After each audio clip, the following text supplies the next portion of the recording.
First story. Discovered my husband's secret note about my appearance. Now I'm heartbroken and questioning everything about our marriage and myself. My husband and I were just having one of those quiet evenings, enjoying the calm of our home. He was in the kitchen, cooking up something delicious, while I curled up with a book, lost in the pages. It was one of those rare moments of peace where everything felt right. We had been married for a few years, and I knew him well enough to understand that he went to therapy regularly. It was something I truly respected about him. He worked hard to deal with his emotions, and I always felt like he tried his best to handle difficult topics in a healthy way. So when it came to us, I knew that he wasn't afraid to talk things through when things got tough. I was sitting there, minding my own business, when curiosity got the better of me. I wanted to see some photos he had taken of me on his phone, nothing out of the ordinary. We had this unspoken rule that we didn't hide things from each other, and I always felt comfortable going through his phone, just as he did mine. But as I was scrolling through his screen, something caught my eye. There was a widget with a note on it. My name was on it, and I don't know why, but I felt compelled to open it. As I read the words, it felt like the floor beneath me had disappeared. My wife is fat, even 2 years after we had our child. She has a pretty face, but even that gets lost in the frumpy clothing, zero makeup, and double chin. I don't know what I was expecting, but it certainly wasn't this. It felt like a punch to the gut. I know it was probably just a private note, something he meant to talk through with his therapist, but the words stung. They hit deeper than anything else. The thing is, I didn't even know how to react.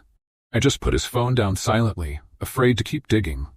I didn't want to see anything else that might hurt even more. Since that moment, my mind has been racing. I can't stop thinking about those words. Fat, frumpy, double chin. Even though I know that our sex life has been a bit rocky lately, and my fitness isn't where it used to be, those words stick with me like a weight I can't shake off. It's like I've become obsessed with the idea that I'm no longer attractive to him. I've spent the last few days withdrawing, keeping to myself. I feel embarrassed, humiliated, and incredibly hurt. It's hard to even look at him sometimes, let alone talk about this with him. But here's the kicker. He's never once said anything like that to me directly. His actions have never matched those words. He's always been kind, always thoughtful, and never once made me feel ugly or unwanted. In fact, he still treats me with respect and love. So why does it hurt so much to know that this is how he really feels when he thinks I'm not looking?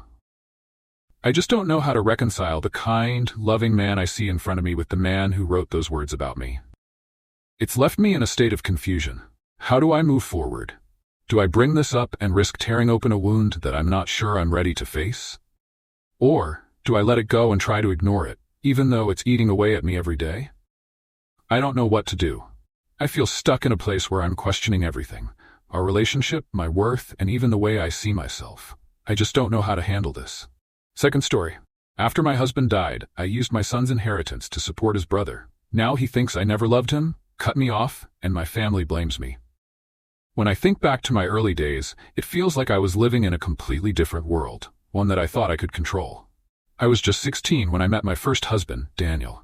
We were both young, naive, and deeply in love. At 19, we got married after I found out I was pregnant. We welcomed our son Lucas when I was 20. I thought our little family was going to be the start of a dream come true. But in the blink of an eye, everything changed. Just 2 months after Lucas was born, Daniel was diagnosed with pancreatic cancer. Within 6 months, he was gone. The grief was unbearable. One moment, I was holding my newborn in the hospital with my husband by my side, and the next, I was standing over his grave, alone. It's the kind of pain you never expect to feel, one that never quite goes away. To make matters worse, Daniel came from a wealthy family. His parents had tragically passed away in a car accident years before we even met, and he was their only son. Before he got too sick, he wanted to change his will, but his health deteriorated too quickly. He had this constant worry about what would happen to Lucas after he was gone, and I promised him that I would make sure Lucas would have the financial security he needed. I set up a trust for Lucas, which he could access when he turned 18. It felt like the right thing to do, but it was never easy. The next 2 years were a blur. I battled with alcoholism while trying to raise a child alone. Lucas was still an infant, and my parents stepped in to help, taking care of him while I struggled. During this time, I made some poor decisions, including getting pregnant again after one of my many one-night stands. That pregnancy brought me my second son, Ethan, who is now 26. I look back now and realize that Ethan saved my life. When he was born, I knew I had to get my act together for him. I stopped drinking, and I've been sober for 26 years now. Ethan's birth marked the beginning of a new chapter for me. I got a job as a bus driver, and though it wasn't glamorous, it was fulfilling. I was proud to provide for my sons, and we became a close-knit family. Lucas and Ethan grew up as best friends, and for the first time in years, I felt truly happy. Those years were hard, but they were the best years of my life. Then Lucas turned 18, and everything changed. When he gained access to his trust fund, our financial situation became much more stable. Without me even suggesting it, Lucas offered to pay for Ethan's college tuition. He didn't have to do that, but he insisted, and I was so grateful. I sat Ethan down to explain everything. How Lucas had been given that money by his late father, and how I would have helped him in the same way if I could. Ethan was quiet, nodding, but he didn't seem too bothered by it. He told me he understood and that he wouldn't need any help. He asked if he could go to his room after that, and it left me feeling frustrated. Ethan has always been a proud and independent person, much like Daniel, and in that moment, it felt like I was talking to a wall. A couple of years passed, and Ethan got accepted into medical school. Once again, Lucas offered to help pay for his tuition, but Ethan refused. This time, I thought I might be able to convince him if I took out a loan, but Ethan insisted he didn't need it.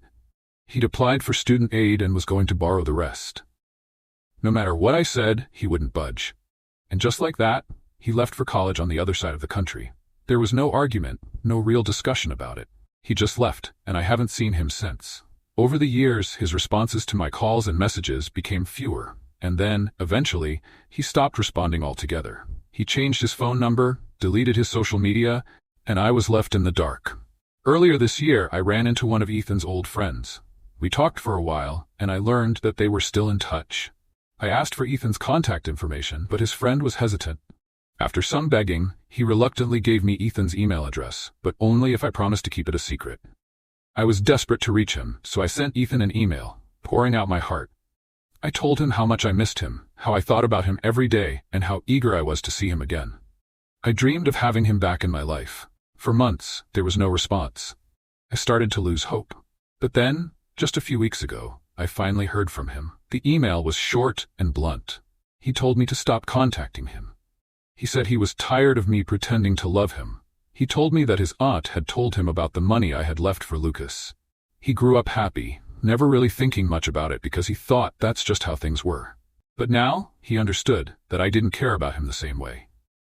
That hurt more than I can explain. The words in that email nearly broke me. It was as if the past 26 years had meant nothing to him. I came so close to drinking again that night. But it was my sponsor.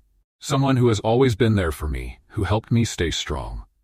I didn't relapse, but I didn't know what to think anymore. The next day, I called my sister, Rachel. I was angry, confused, and desperate for answers. I asked her why she would say those things to Ethan. She tried to justify it, but I couldn't hear it. We fought, and since then she's been trying to reach out to me, but I haven't replied. Yesterday, her husband Tom messaged me, telling me I needed to stop blaming Rachel for my mistakes. He said that if I believed I did the right thing by giving everything to Lucas, then I needed to accept that. It wasn't their fault that I neglected one of my children. I snapped and told him to screw off. Then, I heard from my mother that Tom had left the house after Rachel found out what he had said. She was angry with him, and I couldn't bring myself to care. Rachel only told Ethan part of the story, twisting things so he would think I didn't care about him. And now, I'm left questioning everything. Rachel is my best friend, and I don't know how to move forward from this. I don't know if I can forgive her for what she did. Maybe Tom is right. Maybe I was wrong to give everything to Lucas. Maybe I've failed Ethan, and that's something I'll have to live with. Third story. My wife lost her job over a social media scandal, refuses to help with finances, and blames me for her struggles. Now I'm stuck shouldering all the responsibility and fearful of divorce due to immigration laws. It's hard to explain how a relationship can go from being a dream to something that just feels overwhelming. I'm 26 and my wife's 23, but right now, I'm not sure where we stand. This isn't really an argument we're having, but I can't shake the feeling of being stuck. And maybe it's time to just lay it all out, even if it's not a confession, but more of an unburdening of my mind. It all started when my wife lost her job. Some questionable things she posted online led to her getting fired, and the whole thing became a mess. I'm talking about a total fallout. My friends ended up being the ones who reported her, and it caused a rift in our group. I ended up cutting off 4 friends who thought it was a good idea to get her fired, but that's a whole other story I don't want to get into. Just know that her posts, combined with her being in uniform at the time, were a bad mix. To give some context, my wife has autism. She was diagnosed with Asperger's, though the terminology has shifted. I'm also suspected of being on the spectrum, but there's no official diagnosis for me because my family isn't even sure if I was talking at a young age. So, I've never gotten that confirmed.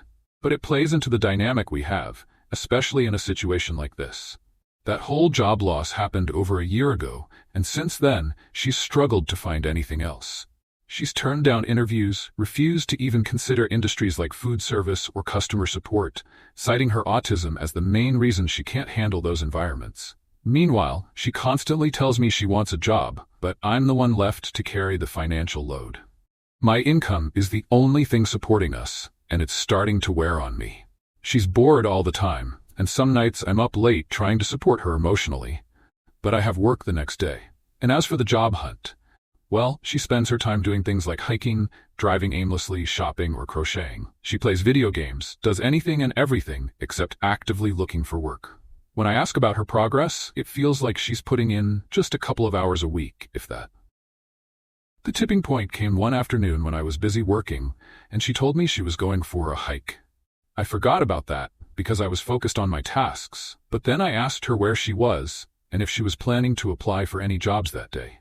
I also asked about an interview she had scheduled for the coming Friday, but she dropped the bombshell. She'd already canceled it. And that's when I snapped. I told her how frustrating it's been, how she's been out of work for so long, how she sabotaged my friendships, and how it feels like she's not even trying. I vented about how it felt like she wasn't putting any real effort into improving her situation, and I said that I couldn't just keep carrying the weight of everything. I was upset, and it all came out in a rush. What happened next was unexpected. She sent me a long, emotional message that hit harder than I thought it would.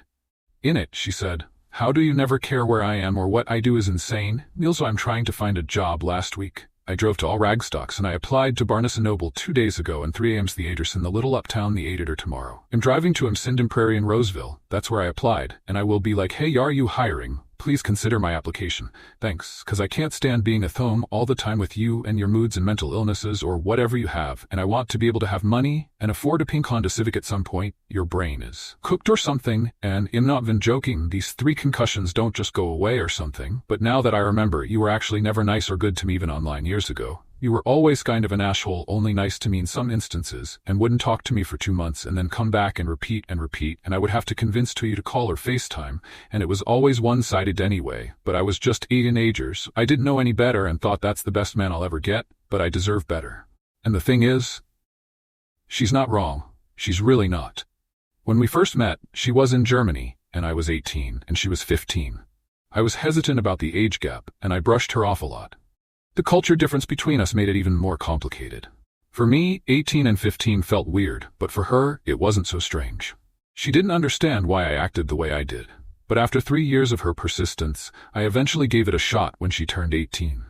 2 years later, we got married. But now I'm realizing how much I've failed her. And myself, really. Because I've had my own struggles too. I've dealt with concussions, and while I don't want to use that as an excuse, it's been affecting me more than I like to admit. I lose my temper sometimes, especially with the stress of work, being the primary one to handle all the domestic tasks. Cooking, cleaning, taking care of the cats, managing the finances.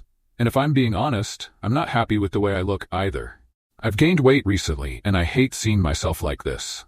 I'm 5'7" and about 175 pounds, which is 15 pounds overweight for me. And on top of that, I'm dealing with the emotional toll of feeling like I'm not in control of my life. My wife has made comments about it too. Like when I try to get back into working out, she'll say, "Yeah, you really should start that up again. It's about time." It's like she's holding it against me that I'm not already in perfect shape, and it doesn't help my self-esteem. The worst part is, our sex life has gotten weird. It's hard to feel attracted to someone who makes me feel bad about myself. Plus, she refuses to let me wear condoms because they don't feel right. And neither of us wants kids, so when we do have sex, it's usually not penetration. The real kicker is the whole immigration issue. She's from Germany, and because of the way the American system works, I'm legally required to support her for up to 10 years if we were to divorce. It feels like I'm trapped, like no matter what, I'm stuck with this responsibility, and it's weighing on me. So, here I am, stuck in this cycle of resentment, exhaustion, and feeling like I can't get out. I'm shouldering so much, but it feels like it's not enough. There's so much more I could say, but it's hard to even know where to begin. Right now, it's just a lot to process, and I'm struggling to figure out where we go from here.